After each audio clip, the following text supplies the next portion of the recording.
When we design homes, we give a lot of attention to the rest of the house, but very little attention is paid to the passage area design, as passages are considered to be too small to be of any particular functional use. So in today's video, we are going to break this myth. And here I have the layout of a 3 BHK flat, and this is a small passage area outside the guest room. So now this passage area is very small, about 3 feet 8 inches by 2 feet 3 inches, which is approximately 8 square feet. So we are going to design this area, and first to design any particular space we need to write down all the functions. So let's start. Number 1 is the front loading washing machine. Second is a small wash basin that needs to be there for the guests, and also when we are washing our hands after dinner. Number 3 is a garbage disposable area, that is the dustbin. 4, a small storage for washing powders, etc. 5, a counter space for hand wash, sanitizer.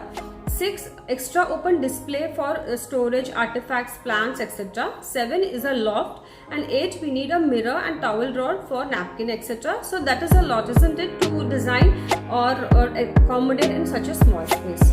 So now let's see how we can make this happen. But first, a small introduction to my channel. My name is Architect Gauri Kokate, and the name of my channel is A Better Living, and I do interior designing projects here in Mumbai. I thought of taking up this topic because in Mumbai, space is at premium and every square inch counts. So now I will show you the before of the area. So this is basically the passage area, how it was before. The builder had given us inlet and outlet for washing machine. So that's all. And now I have prepared the design. So here also we prepare many options, and out of that I finalized this one. So here we start by breaking this L-shaped wall, and this wall is about 6 inches thick. So instead of, so whenever you first of all you're breaking anything, always take the permission of the builder or the society that you're living in. That's very important. So now once you break the wall, we are going to replace it with an L-shaped granite. So let's say the thickness of brick wall is about 6 inches. The thickness of granite is about 1 to 1.5 inches. So we gain approximately 4.5 inches length and breadth wise. On the outside, this granite is going to be finished with paint, since that is the living room area and the main passage area. And on the inside, we can use 3 materials for finishing. So I'm going to discuss all these 3 materials with the cost for each of the material. तो पहला material जो हम यहाँ use कर सकते हैं वो है टाइल. तो टाइल का बेसिक कॉस्ट है 70 रुपीज़ पर स्क्वायर फुट, और ये 250-300 रुपीज़ तक भी आपको बहुत अच्छा टाइल मिल जाएगा.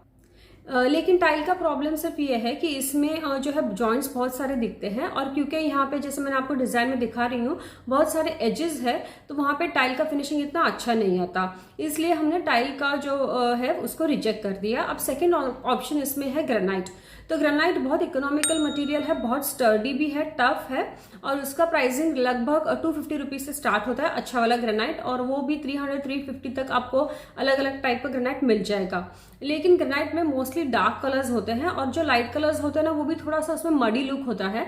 तो यहाँ पे मुझे, क्योंकि ये पैसेज को कोई नेचुरल वेंटिलेशन या नेचुरल लाइट नहीं आता है, थोड़ा सा डार्क हो जाता है ये एरिया, तो मुझे ऐसा कलर चाहिए था तो बहुत लाइट और फ्रेश लुक दे इस पैसेज को, इसलिए हमने ग्रेनाइट को भी रिजेक्ट कर दिया. लेकिन ग्रेनाइट में आपको फिनिशिंग वगैरह भी बहुत अच्छा मिल जाता है. तो थर्ड जो हमने मटेरियल कंसिडर किया था वो है क्वार्ट्स. तो क्वार्ट्स एक सिंथेटिक मटेरियल है, नेचुरल मटेरियल नहीं है, लेकिन इसके एडवांटेजेस क्या है कि इसमें फिनिशिंग बहुत अच्छा बनता है, और उसमें बहुत सारे लाइट कलर्स भी आते हैं, दिखता भी बहुत अच्छा है. इसका स्ट्रेंथ भी बहुत अच्छा है, और फिनिशिंग वगैरह मतलब मेंटेनेंस के लिए भी कुछ प्रॉब्लम नहीं है. अभी हम लोग ये जो काउंटर है लगभग 1 साल से यूज कर रहे हैं, तो अभी तक इसमें कोई भी मेंटेनेंस या कुछ भी प्रॉब्लम नहीं आया है. तो क्वार्ट्स का कॉस्टिंग ऐसा है कि ये about 300 rupees per square foot है, और इसके ओवर एंड अबाउ इसका जो भी ट्रांसपोर्टेशन कॉस्ट है, कटिंग कॉस्ट है, और ये सब उसके जीएसटी वगैरह ये इसके ओवर एंड अबाउ है. तो क्वार्ट्स का सिलेक्शन करने के लिए हम लोग AGL सिरामिक्स गए थे, यहीं पे अंधेरी में उनका एक्सपीरियंस सेंटर है, और वहाँ पे हमने ये वैनिला कलर का क्वार्ट्स सिलेक्ट. क्वार्ट्स जो है ये शीट फॉर्म में अवेलेबल रहता है, जैसे लैमिनेट वगैरह शीट फॉर्म में अवेलेबल है. ग्रेनाइट भी, तो मैं इसका शीट साइज यहाँ पे डाल दूंगी.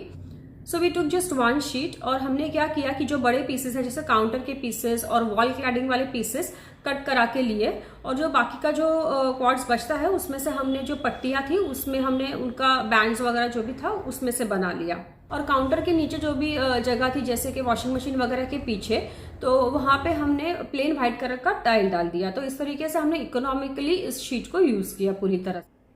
वुड वर्क के लिए हमने मरीन प्लाईवुड यूज़ किया है, और लैमिनेट्स हमने सेंचुरी लैमिनेट्स के यूज़ किए हैं. किया, सारा जो भी क्वार्ट्स आप यूज करते हैं उसको ग्रेनाइट से रीइंफोर्स करना